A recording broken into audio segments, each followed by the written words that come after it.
les essentiels du jeu de société. On a 10 propositions pour vous dans différentes catégories de jeux de table. Si vous aimez ces types de jeux-là, si vous aimez le jeu qu'on vous propose, ça va peut-être vous donner envie d'aller chercher plus loin. Peut-être que on va vous créer des nouveaux besoins. Absolument, parce que quand on joue avec des amis puis qu'on découvre que notre groupe aime vraiment beaucoup les jeux de cartes, les jeux de dés, les jeux d'enchères, ça nous permet peut-être d'aller chercher des jeux qui vont de plus simple à plus complexe. Commençons tout de suite par les jeux d'enchères. Tu viens d'en parler, Pierre-Louis. Ouais. Qu'est-ce qu'un jeu d'enchères? Tu sais, un jeu d'enchères, là, ça nous rappelle vraiment les encans ou quelque chose, un prix va être mis à l'encan et vous, comme joueur, vous allez avoir des ressources. Ça peut être de l'argent, de l'or, des diamants et vous allez devoir choisir combien de cette ressource-là vous mettez à l'enchère pour obtenir le prix qui va vous rapporter le plus de points. Et il y en a plein d'excellents jeux d'enchères comme ça. On pense à Kiwi, For Sale, Modern Art, excellent. Vraiment génial, mais nous, on a décidé d'y aller avec Peanut Club. Pour la twist intéressante qu'il n'y a pas juste une valeur marchande, il y en a 3. Ouais. Les chameaux, l'argent, puis aussi les peanuts. Et donc, pendant la partie, on peut décider de faire crasher la bourse. Ouais. Faire en sorte que l'argent vaut plus rien. Maintenant, c'est rendu des chameaux. Fait que les chameaux, c'est les choses qui valent le plus cher. Fait que moi qui avais beaucoup d'argent, je peux plus mettre mon argent, faut que je mette des chameaux parce que ça vaut plus rien. Fait que tu sais, il y a de quoi de le fun, il y a de quoi de ludique à même ce jeu-là. Puis pensez pas que c'est complexe parce que tout ça est géré avec quelques jetons, c'est vraiment vraiment simple à comprendre. C'est vraiment un jeu d'ambiance de party qui peut animer une soirée en famille. Là. Oui, puis même que nous, on l'a déjà fait en version géante. On l'a vu aussi dans plusieurs festivals en version géante. Les gens jouaient vraiment avec un vrai encan. Des vrais chameaux. Des vrais chameaux. Ça prenait de la place, puis ça sentait la charogne. Mais mon Dieu qu'on a eu du fun. Deuxième catégorie que j'ai envie qu'on se pitche dedans, OK. c'est le Push Your Luck. OK. Donc, c'est d'essayer, un Push Your Luck, c'est de choisir quand est-ce qu'on arrête. Est-ce que je continue de jouer? Je peux continuer ad vitam aeternam, mais ça se pourrait que tout ça me pète d'en face. Un peu comme au Blackjack, par exemple, un jeu classique. Exact. Puis à ça, il y en a plein des Push Your Luck qui sont le fun. Il y a Rolly qu'on a joué récemment. Mais vraiment, nous, où est-ce qu'on s'est arrêté? C'est un jeu que vous pouvez jouer dans le temps des fêtes avec toute votre famille. Ah oui. Flip 7. C'est un jeu qui est sorti très récemment et même sur la boîte, là, la boîte scintillante, c'est marqué... C'est le meilleur jeu du monde! Le meilleur jeu de cartes du monde. Et exagéré un peu, là. C'est bon, on verra pas fou non plus, là. moi, au début, je pense que j'ai détesté ce jeu-là à cause de sa prétention. Puis finalement, tu joues, et c'est un jeu qui est incroyablement simple, mais qui fonctionne tellement bien. Donc, vous avez un paquet de cartes, et vous avez des cartes numérotées de 0 à 12.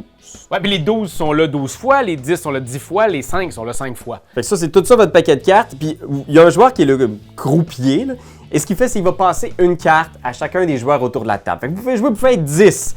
Et le seul but, c'est qu'il n'y ait jamais devant vous 2 cartes avec exactement la même valeur. Puis le but ultime, c'est d'arriver à 200 points. Dès que vous arrivez à 200 points, vous gagnez la partie. Fait que si je tourne une carte devant toi, là, tu as un 12, cette carte-là vaut 12 points tant et aussi longtemps Puis elle n'a pas sa deuxième qu'il n'y carte. a pas un autre 12 devant. Fait que là, on passe plein d'années, tu as un 12 puis un 11. Tu as un 10, un 11, un 12.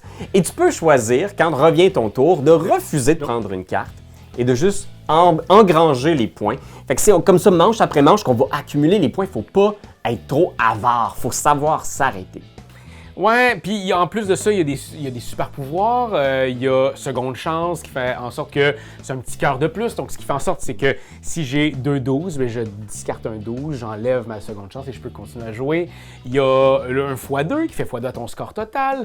Il y a quoi d'autre? Il y a freeze. Je décide Sortir quelqu'un de la manche. Ouais, d'arrêter. Ouais, c'est vraiment très bien. Puis ce genre de jeu-là, vous pouvez le jouer autant avec des enfants, avec des gens qui n'ont jamais joué à des jeux de leur vie. Même les gamers vont trouver leur compte, je pense, parce que il y a le petit rush d'adrénaline de « Ah, Seigneur, je devrais arrêter », mais quand on flippe 7 cartes devant nous de valeurs différentes, on fait le flip 7 et on a un bonus de points, ça met fin à la manche et tout le monde veut atteindre le flip 7 et c'est là la petite épice qui fait que ce jeu-là est vraiment chouette. Mais pour tous ceux qui regardent la vidéo, j'ai présentement le truc pour vous pour gagner à Flip 7 à tout coup. Ça m'a été donné par nos amis du Bureau des loisirs, qu'on les remercie et on les salue. À 40, là, ou proche de 40, vous arrêtez. Peu importe combien vous en avez, vous arrêtez. chiche. Ayez pas peur. On arrête à 40, vous gagnez la game. Un petit truc gratis comme ça, puis vous êtes sûr à 100% de gagner.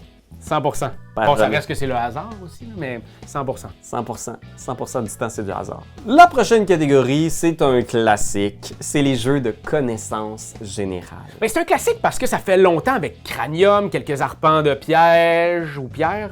Doctorat. J'oublie tout le temps c'est quoi le nom. C'est le jeu le plus vendu canadien, mais bon, j'ai oublié son nom. Mais il y a beaucoup de ces jeux-là qui, dans le temps, étaient juste, on répond les questions. Il y a maintenant de plus en plus de twists. Si je pense à Hitster ou Timeline, où il faut les remettre 0 à 100. C'est vraiment, là, connaissance générale, c'est sur des connaissances générales. Fait qu'on va te poser des questions, puis tu vas devoir y répondre, puis avoir la bonne réponse. Ou t'approcher le plus de la bonne réponse. Mais ce qui est chouette des nouvelles vagues modernes de jeux de connaissances générales, c'est que souvent, ils vont être capables de trouver une façon dans leur jeu d'inclure tout le monde. Donc, même si vous n'avez pas lu tous les livres sur les capitales du monde, même si vous ne connaissez pas toutes les réponses des meilleurs joueurs de hockey, ben vous risquez de pouvoir vous faufiler dans des jeux comme TTMC. Exact. TTMC, pour moi, je suis vraiment pas un amateur de la catégorie des connaissances générales, des jeux de connaissances générales. Et TTMC, je l'adore. Ouais. Parce que TTMC, sa particularité, c'est que tu te notes, toi ou ton équipe. Tu te mets combien? TTMC, c'est pour tu te mets combien. Donc, tu te mets combien en Calimero. Oh my God. Calimero, qui est une série jeunesse. Et là, tu dois dire un chiffre de 1 à 10. Donc, 1 étant complètement néophyte et 10 étant un expert de la question. Et puis, c'est sur plusieurs... C'est vraiment sur toutes sortes de sujets, comme les moustaches, les régions administratives. Ça Jeux peut de être société, jeux vidéo. Céline Dion. C'est Oui. vraiment... Il y a plein de catégories qui sont très cool, mais en même temps qui sortent des fois de l'ordinaire. Ouais. Mais combien en région administrative? Je sais pas, moi, sérieux. Puis des fois, c'est que la question est tellement facile que c'est presque impossible de la rater. Ouais, puis des fois, sur le plateau, parce qu'il y a un plateau, et tu vas essayer d'aller chercher des cases bonus qui vont te rapporter plus de points, Fait que des fois, c'est la stratégie de dire, je vais faire un là, puis un au prochain, puis on arrive à une case bonus, au lieu de faire 2 là, puis risquer de pas l'avoir. Puis il y a du push your luck aussi, parce que tu vas tenter ta chance des fois en faisant comme hey, je pense que je suis vraiment fort en jeu vidéo, je vais dire 8. Puis on te demande le nom de la femme du créateur. De Tetris. Oui. Mais c'est ça qui est chouette. Vous voyez aussi que les catégories de jeux, elles s'entremêlent. C'est rarement une seule et unique saveur dans un jeu. Souvent, on va mêler différents trucs ensemble. Donc pour vrai, TTMC, c'est à voir, c'est à essayer. Et aussi, il y a le prochain opus qui s'en vient, TTMC 2, qui arrive là, dans les boutiques très bientôt. Je t'annonce ça, tu le savais-tu ça? TTMC 2, c'est comme ça qu'ils l'appellent? TTMC 2. Wow! Hein? Puis on va appeler ça TTEMC. TTE? Tu te mets encore combien? Une catégorie que j'aime beaucoup, Pierre-Louis. Identité cachée. OK. Donc, c'est le genre de jeu à la loup-garou où quelqu'un va être le méchant ou quelqu'un va avoir une information que les autres n'auront pas. Donc, vraiment, caché, Mafia de Cuba où tu vas aller chercher toi tes trucs. Il y a plusieurs jeux dans cette catégorie-là. Et nous, le jeu on avait envie de mettre de l'avant aujourd'hui, c'était A Fake Artist Goes to New York. Ouais, qui est c'est un super jeu classique, c'est une évidence même. Oui, c'est rendu comme un classique. Oui, c'est ça. Mais parce que tu sais, Comme pourquoi on l'a pas? Tu sais, en fait, le jeu, c'est que on va avoir tous un mot à dessiner. Donc, tout le monde sait qu'on est en train de dessiner une voiture. Sauf un joueur autour de la table qui, lui, n'a aucune idée. C'est le faussaire. Donc, ce qu'on fait, c'est qu'on a un petit papier et une ligne à la fois, un petit élément à la fois, mais c'est vous qui décidez. Vous allez ajouter quelque chose à l'illustration pour communiquer aux autres Que vous le savez. Vous le savez, mais si vous faites quelque chose de super évident, vous allez donner beaucoup d'informations au faussaire, puis lui donner, dans le fond, oh, on fait une auto, ok, phew. Je savais pas ce qu'on faisait, mais là... Ça, il y a eu 2 roues, là, ok, c'est pas mal simple. Mais si vous dessinez de façon trop louche, tout le monde va faire, t'as aucune idée ce qu'on dessine. Non, je voulais juste être flou pour les autres, puis c'est ça, tout le jeu, il est là, tu sais. C'est vraiment très cool, puis t'as pas besoin de savoir dessiner pour jouer à ça, parce que des jeux de dessin, des fois, ça peut rebuter certaines personnes, mais ce jeu-là, c'est une ligne à la fois. T'as juste besoin de faire un petit quelque chose. Pas besoin de savoir dessiner une botte. Tu peux pas faire des bottes. Non, exact. Tu pourrais juste faire un bout de botte. En fait, un lacet. Un début de botte. Mais c'est ça qui est le fun avec ce jeu-là. Puis moi, ce qui des fois me déçoit dans les jeux de déduction sociale, les jeux d'identité cachée, c'est que parfois, on va se fier 100% au bagou. Ouais. Ou à notre capacité de mentir en regardant nos amis dans les yeux. Là, ici, tout se joue dans la finesse de dessiner ou pas, un peu plus, un peu moins. Fait que tu as vraiment des indices concrets pour essayer de voir qui nous trompe. Parce que quand tu joues à coup, quand tu joues à complot, justement, ou au loup-garou, des fois, tu es juste comme « Je te file pas, toi. Je t'aime pas. » C'est ton seul argument pour accuser quelqu'un. T'as l'air louche. Oui, mais moi, j'ai tout le temps l'air louche. Je rigole. Ouais. Ça me fait rire. Je suis pas en train de mentir. Ça me fait rire de penser que quelqu'un pense que je mens. Ouais, je comprends ça. Puis, écoute, d'ailleurs, on a beaucoup de très très bons jeux dans cette catégorie-là, mais si vous cherchez quelque chose d'un petit peu plus complexe, concret, on a Blood on the Clock Tower aussi, qui est notre jeu par excellence là, de déduction. Pas mal mon jeu préféré. C'est assez impressionnant. C'est un loup-garou de façon exponentielle. Fait que vous irez jeter un œil là-dessus si vous êtes intrigué par les jeux de rôle caché. On va se lancer tout de suite dans les jeux de déduction. Déduction! Allez faire tourner la machine ici, essayer de comprendre ce qui se passe, lire entre les lignes. Exactement, avoir des indices. Un peu comme Clou est un petit peu un jeu de déduction quand même, là. Un petit peu, parce que dans le fond, c'est que tu vas, dans ce genre de jeu-là, accumuler de l'information pour essayer de répondre à une question, résoudre un mystère, une énigme. Il y a aussi les jeux d'enquête, mais ici, on est vraiment allé dans comment est-ce qu'on peut se donner des indices, s'amuser, puis avec le plus gros groupe possible, tu sais, c'est-à-dire il y en a plein d'excellents jeux de déduction. Là.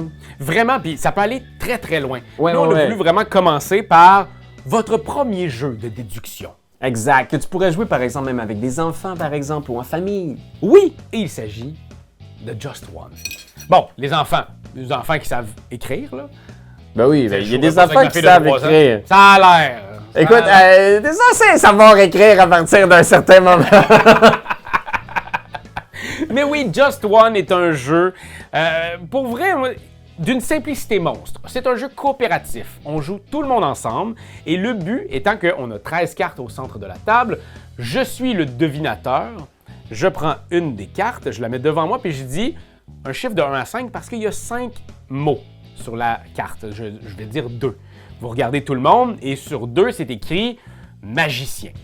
Donc, tous les joueurs autour de la table savent que le mot à deviner, c'est magicien, sauf moi. Raph. Alors, il faut donner un indice à Raph. Mais la grosse twist ici, c'est qu'on va tout écrire en secret un mot indice. Personne ne se consulte. Il faut que ce soit un mot en lien avec magicien, donc peut-être baguette. Et ce qui arrive, c'est qu'avant de le montrer à Raph, on va faire « Ferme tes yeux, Raph! » Ok, je ferme mes yeux. On va tous montrer nos indices à tous et chacun. Et tous les indices identiques sont défaussés. Ils ne sont pas montrés à Raph. Tu me niaises. Fait qu'il faut écrire un indice qui est quand même logique, mais pas trop, parce que si on est tous écrit baguette, il n'y a pas de mot qui est présenté à Raph. Moi, je suis comme, ben, il faut que je devine de quoi. Mais là, il y a 2 choix. Soit que je m'essaye, à ce moment-là, si ça marche pas, je défausse 2 cartes. Si par contre je réussis, elle fait partie de ma pile de score. Le score, exact. Je peux aussi passer, défausser seulement qu'une carte. J'ai pas testé, mais en même temps, on est safe. Une fois qu'on a terminé les 13 cartes, on va regarder notre score collectif sur la feuille. C'est aussi simple que ça. C'est un jeu de déduction pur et dur. Je trouve ça vraiment cool. Ouais, puis c'est chouette parce que, tu sais, il y a des petits miracles qui se passent où, soudainement, on a tous un mot différent, où on a tous écrit un mot qui est vraiment weird, ou notre ami doit essayer de deviner en ayant juste comme mot œuf puis vallée du Rhin, ou je sais pas quel genre. Puis là, lui, dans sa tête, il est juste comme, quoi? Il essaie de faire un lien, puis quand il l'a, c'est incroyable. Oui, c'est vraiment, tu sens qu'il y a des éclairs de génie. Puis c'est un peu ça dans les jeux de déduction, c'est toujours des éclairs de génie. Tu sais, je pense à Décrypto. Ouais. Je pense à Cryptid aussi, si on va dans quelque chose de peut-être un petit peu plus touffu. Ouais. Mais c'est vraiment des jeux qui te donnent cette émotion-là, qui te donnent des sueurs de wow! Il y a comme un frisson qui te parcourt quand tu réussis à trouver la réponse. Moi, je suis très... Ouais. On va maintenant parler des jeux de dés. Puis oui, les dés, hein, c'est utilisé dans plein de jeux. Il y a tellement de jeux. Le sang, là, tu sais, où est-ce que tu tournes, là, puis tu continues, pas Sherlock, mais de dés. Exact. Même les jeux modernes, là, les gros jeux euros, parfois vont avoir des jeux de placement de dés ou de sélection de dés. un de mes jeux préférés, les châteaux de Bourgogne, mettons, Oui. utilise les dés. Oui, il y a des jeux de plis avec les dés. Je pense à Mino Dice. Ouais, exact, mais nous, on a quand même envie de vous présenter un petit jeu de base, là, juste pour ceux qui aiment l'expérience tactile de rouler des dés. Puis de choisir et Oui. de comboter avec le jeu très futé. Ouais. Très futé est un jeu où, dans le fond, on va lancer des dés de couleurs. Il y a 5 dés, 5 couleurs. Et on va les lancer. Puis on va en sélectionner un qu'on va venir sur notre petit plateau, notre petit tableau personnel. Enfin, j'ai pris un 5 vert, mais je vais aller mettre 5 dans les verts.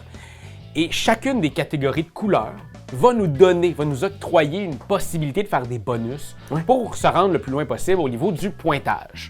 Donc on est tous contre, on est tous vraiment en train d'essayer de faire la meilleure fiche de score, d'être la personne la plus futée autour de la table. Ouais, puis les dés nous permettent d'avancer sur différentes pistes, dans différentes comme petites courses autour de la table. Vraiment. C'est très excitant, puis quand tu vois des possibilités de combo, des fois, il n'y a jamais de mauvais roulé de dés dans Train Futé. Il y a toujours quelque chose pour te tirer d'une mauvaise situation quand tu es capable de bien placer tes chiffres, puis inévitablement aussi, c'est de voir qui autour de la table va avoir fait les meilleures sélections. Ou va avoir été peut-être un peu plus chanceux que les autres. Oui, mais c'est surtout, moi ce que j'aime dans ce jeu-là, c'est l'idée de bonus, d'activation qui font activer d'autres choses. Je prends un 5 vert qui m'amène à cocher un mauve. Le mauve m'amène à aller mettre un dé sur le jaune. Et le jaune fait en sorte que je réussis à faire un renard. C'est une avalanche. C'est vraiment très bien pensé. Puis si vous aimez Très Futé, vous pouvez aller essayer vraiment Très Futé. Ou il y a même Très Futé enfant pour pouvoir jouer avec votre famille. Fait que tu sais, cette gamme-là aussi, elle est très complète. Ouais. Moi, je suis un amateur de dés, vous le savez, j'aime beaucoup les dés. J'ai récemment découvert Miams. C'est un super jeu de dés aussi, mais pour moi, le go-to, le premier jeu de dés que vous allez aimer, c'est sûr, si vous aimez les dés, là, bien entendu, je ne proposerai pas ça à Doyon, il y a ça, il pitcherait à la face. On a ensuite la catégorie des jeux de plis. Fait que pensez à la belote, par exemple. Donc, ce sont des jeux de cartes où la plupart des cartes vont être triées par couleur et par valeur. Puis, on va utiliser ces mécaniques classiques où un joueur va appeler une carte d'une certaine couleur et les autres vont devoir répondre à l'appel s'ils ont des cartes de ce type-là. Et il y a des gens qui vont gagner le pli. Souvent, le joueur qui a joué la carte la plus puissante. Souvent, c'est la carte qui a la plus haute valeur, mais des fois, c'est la carte qui a la couleur dominante. Il y a beaucoup de jeux de plis maintenant. Ah ouais. Là, dans les dernières années, il y a eu vraiment une recrudescence des jeux de plis. Ouais. Des jeux qui sont un pli avec une twist. Des plis coopératifs. Ouais, je pense à Moustache. Oui! Princesse Rebelle, où à chaque manche, il va y avoir quelque chose de nouveau. Ah, il y a même des jeux comme justement Brian Boru qui sont des gros jeux Oui. de conquête qui utilisent la mécanique de pli pour gagner des territoires. Mais on avait envie de vous trouver un jeu de pli pas mal à sa plus simple expression, mais avec une petite twist. Et moi, ça fait partie de mes jeux préférés parce que je trouve que la twist est tellement intéressante. Ça change tellement l'idée du jeu de pli. Ça nous force les méninges. Il s'agit de Luz. L-U-Z. Beau jeu de chez Yellow. Dirais-tu Luz? Luz? Luz? Lumière. Ah oui, La j'aime. Luz. La Luz! Alors, ce qui se passe, c'est qu'on a des cartes en main. Par contre, on ne peut pas voir. En fait, on se ramène ça au début, on a des cartes en main, on les met dans le bon ordre. OK. Donc, on met les verts avec les verts, des plus fortes valeurs. Bref, on a tout ça. Et après ça, je le referme, je le donne à la personne à ma gauche ou à ma droite. Et cette personne-là va les prendre et va les mettre, mais sans les voir. Elle va seulement pouvoir voir le dos des cartes. OK. Elle va seulement voir ces informations-là. Et elle va pouvoir voir, par contre, tout le monde. Et on a tous, dans le fond, ça commence par vert, on a comme les couleurs. Là. Elles sont triées quand Elles sont même. triées. Ouais, OK. Alors là, on voit tout le monde. Et là, il faut essayer de voir avec ce que tout le monde a autour de la table, combien on pense gagner de plis. Donc, on va pouvoir engager. OK, Et là, ouais. de faire, moi, je pense qu'avec ce que tout le monde a, je devrais avoir ce genre de main-là. Je vais dire, je peux en gagner 3. OK. Et on fait tous ça. Et après ça, ça commence. La première personne va mettre une carte. Il va faire « Oh, oui, je pensais pas que c'était si fort. » C'est ça qui est cool, c'est que t'es comme « Ah, je vais mettre celle-là, mais tu le sais jamais. » C'est la couleur, mais tu sais pas la valeur. Exact. Uh-huh. C'est pas c'est où. C'est vraiment le fun parce que tout le monde est comme, c'est sûr qu'il me bat, c'est sûr que cette personne me bat, mais toi, t'as aucune idée que cette carte-là bat tout le monde. Ouais. Et tu fais, je vais le faire. What? Puis tu fais des déductions aussi parce que les bons joueurs de pli vont aussi être en mesure de savoir le 7 est sorti tout à l'heure, le 8 est sorti tout à l'heure. Moi, il doit me rester avec ce que je vois ici, le 6, ça se tombe. Tu sais, il y a une espèce de jeu de déduction au pli. Absolument. Ah Et ouais. encore plus dans celui-là, parce qu'habituellement, les jeux de pli, tu les as en main, puis tu vas le faire. Tu sais, c'est ça qui est simple, c'est que tu vois tout. Exact. Là, tu vois tous les autres, sauf toi. C'est vraiment clever, mais je vous dirais que c'est un peu brainy. On est fatigué quand même après une partie de ce genre de jeu de pli-là. Loose, pour moi, ça amène quelque chose, une fatigue mentale. Parce qu'on est comme, OK, c'était intense, ce game-là. Oh ouais, il faut quand même être bien réveillé, bien concentré. Mais, une fois qu'on a bien compris, on a tout de suite envie d'en faire une autre, puis de se lancer, parce que ça reste un jeu de pli des plus classiques. Exact. Fait que, tu sais, vous voyez que juste une petite transformation d'une règle transforme au complet un jeu. Oui, c'est un jeu de pli, mais si je peux pas regarder mes cartes, je vois toutes les autres, ça change complètement la perspective du jeu. Je trouve ça incroyable. Ouais, c'est vraiment cool. Puis, et si vous aimez ce genre de vidéo-là, là, dites-le dans les commentaires, on pourrait faire des tops Des tops de concernant de ces chaque catégories. catégorie. Moi, le top des meilleurs jeux de pli, ça serait chouette. Aussi. Ça serait vraiment génial. Il y en a un char, une barge. Potage sauvage, c'est bon ça. Oh, pli, il y en a des plis. Alors, la prochaine catégorie, c'est une catégorie qui nécessite des bons doigts, d'un bon toucher, de la dextérité. OK. La catégorie des jeux de dextérité. On Ah! pense à Junk Heart, Les jeux d'adresse. Adresse, oui. Équilibre. Ouais, Meeple Circus. Ah, j'adore Longtemps. Maple Circus. C'est vraiment très chouette. Mais aujourd'hui, on avait envie de vous parler, en plus d'un produit québécois, Ah oui. Crazy Tower. Ah, Crazy Tower, c'est un drôle de jeu dans lequel on a des petites formes un peu polyomino 3D. Et on va devoir les placer avec des étages qui sont des petites cartes. Ce qui est délicat avec ça, c'est que l'étage nous indique des endroits où on ne peut pas poser de cubes. Tout ce qui est rouge, on n'a pas le droit de mettre de cubes là-dessus. Et ce qui est chouette en plus, c'est que tout le but du jeu, c'est de faire en sorte que la tour soit weird. Il faut que ça que ça soit tombe. difficile. Il faut que ça tombe, il faut que que ça quelqu'un la fasse tomber. Mais pas nous. Fait que tu veux faire une tour weird pour que ça soit ultra dur autour de ton ami. Fait que tu peux mettre l'étage un peu tout croche. Et après ça, il y a un autre qui peut revenir, essayer de la replacer un peu plus droit. Puis l'affaire, c'est que des pouvoirs sur chacune Ouais. des cartes. Donc, comment ça fonctionne? C'est à mon tour, je mets un de mes cubes, un Ouais. de mes tétraminos, même qu'on appelle ça. Un cube, pièces c'est en bon. bois, là. Mais c'est pas tout le temps un cube, des fois, c'est comme... On te suit. Parfait. Une fois que c'est fait, je prends une carte, je la place et je remets un cube. Même chose, Pierre-Louis, tu vas mettre un cube. Fait que là, on va en avoir deux. Mais à chaque étage, des fois, il va y avoir des pouvoirs spéciaux de genre, va Ouais. chercher un cube de l'étage inférieur, mais les plus hauts. Là, tu fais comme, mais là, il y avait juste. J'avais tout chié le dessous, là. Ça va être compliqué, là. Fait que t'es comme, je prends celle-là, je prends celle-là. Fait que c'est comme une version un peu de Jenga, mais excessivement éclatée. Exact, ça rappelle beaucoup Jenga dans ce sens-là. Puis ce qui est étonnant, c'est que la tour est beaucoup plus résiliente qu'on le pense. Oui. Il y a des moments où on pense que ça va être sur le bord de tomber, mais la tour continue de progresser. Puis c'est très intéressant comment ça crée une dynamique autour de la table où à chaque fois, on a la nervosité du Jenga comme si c'était la dernière brique. Vraiment. C'est super bien pensé. C'est un très très bon jeu. C'est un jeu qui est en plus très le fun. Tu le mets sur la table, puis les gens vont s'attrouper autour, vont Ouais. essayer de jouer, puis ils peuvent arriver en plein milieu de la partie, puis juste avoir envie de mettre une pièce.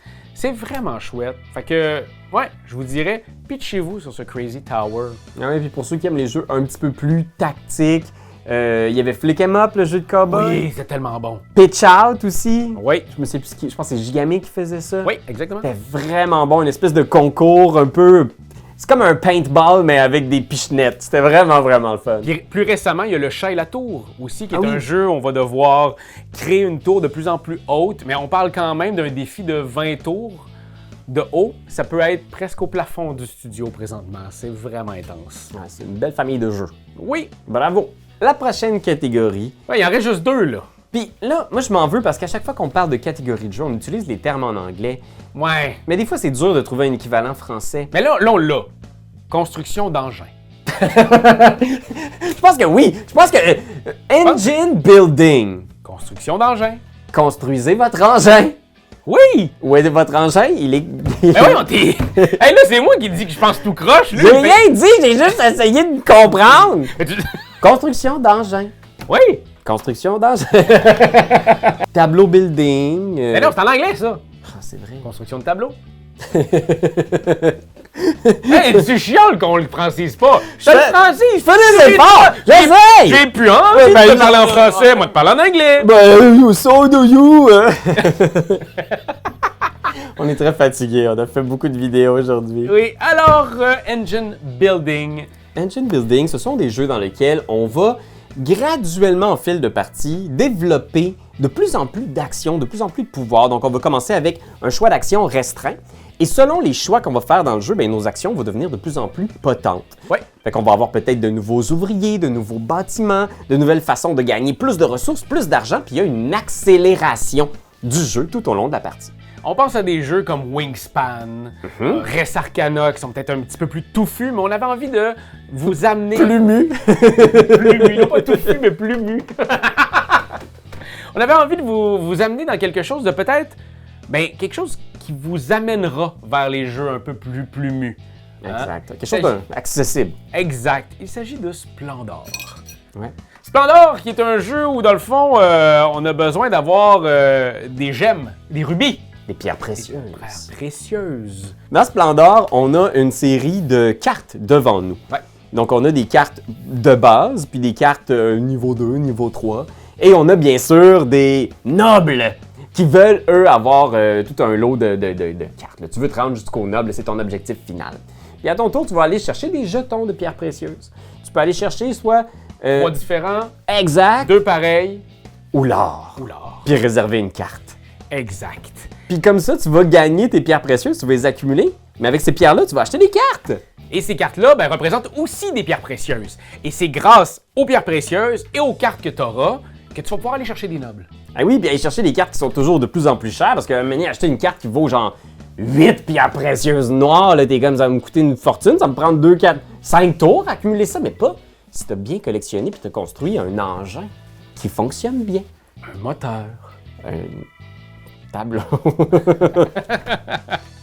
Fait que oui, c'est vraiment un jeu qui est super chouette, qui se prend en main facilement, qui, pour vrai, on explique la base comme ça et on a tout de suite envie de l'essayer. Puis dès qu'on y est dedans, on est comme, on comprend le fun de ces jeux-là.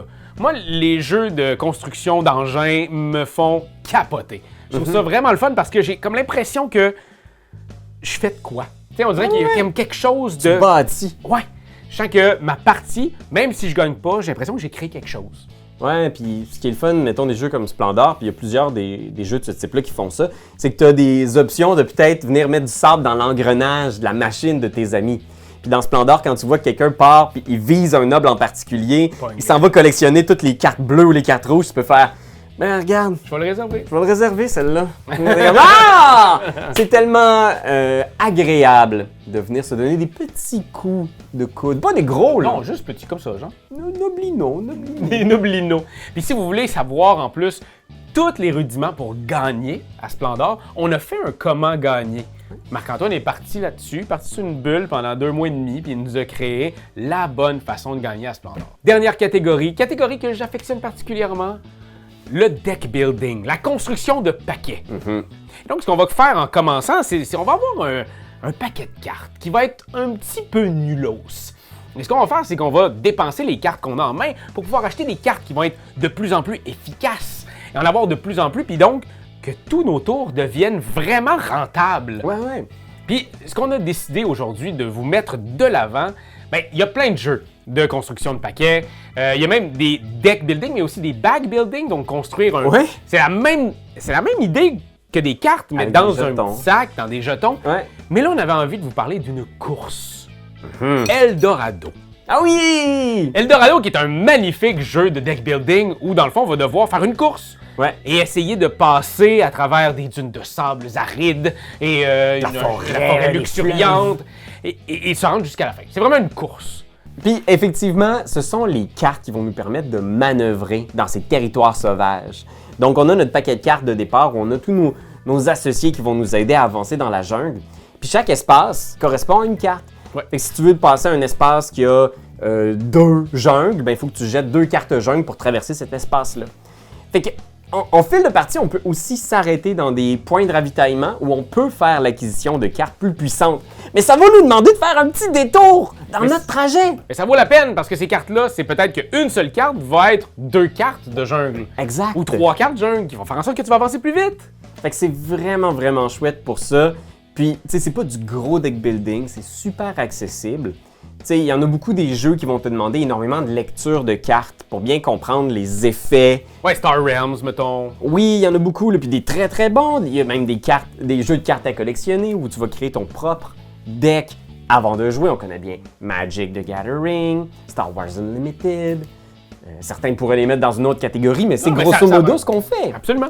Fait que oui, il y en a énormément qui sont très très bons, mais Eldorado, il est vraiment accessible. C'est super accessible, puis ça va vous donner envie de peut-être plonger davantage dans ce type de jeu-là, parce que si vous aimez ça, si vous aimez du Dominion, Dominion, c'est très très bon. vous allez peut-être aimer Star Realms, Clank. etc. Clank, oui, c'est tellement bon, Clank en plus. Ouais. Mais c'est ça, donc Eldorado, cette course-là, frénétique, de deck building, c'est pour moi un super bon jeu d'entrée dans cet univers-là. Fait que voilà, c'est pas mal ce qui résume selon nous 10 catégories qu'on a choisies parce qu'il y en a bien plus. Il y a des euros, des forex, il y a... Ah ouais, les jeux de contrôle de zone, on n'a pas parlé, les jeux d'enquête. Exact, il y a vraiment énormément de types de jeux. Si vous avez aimé cette vidéo-là, dites-nous-le en commentaire si vous aimeriez peut-être qu'on approfondisse nos recherches envers chacune des catégories ou même qu'on fasse une deuxième édition avec 10 nouvelles catégories. Donc vraiment, lâchez-vous là dans les commentaires, nous autres on aime ça vous lire. Oui, puis merci d'être là tout le monde. Si vous aimez le contenu jeux de société, vous voulez découvrir de nouveaux titres, vous voulez voir toutes les nouveautés qu'on teste, ben abonnez-vous à la chaîne pour ne rien manquer de tout le contenu des copains de Es-tu Game. Et si vous êtes déjà abonné, ben parlez-en sur vos réseaux, parlez-en à vos amis, à votre famille, parce que ben ça serait une façon de faire en sorte qu'il y ait encore plus de monde qui suivent les amis de Es-tu Game.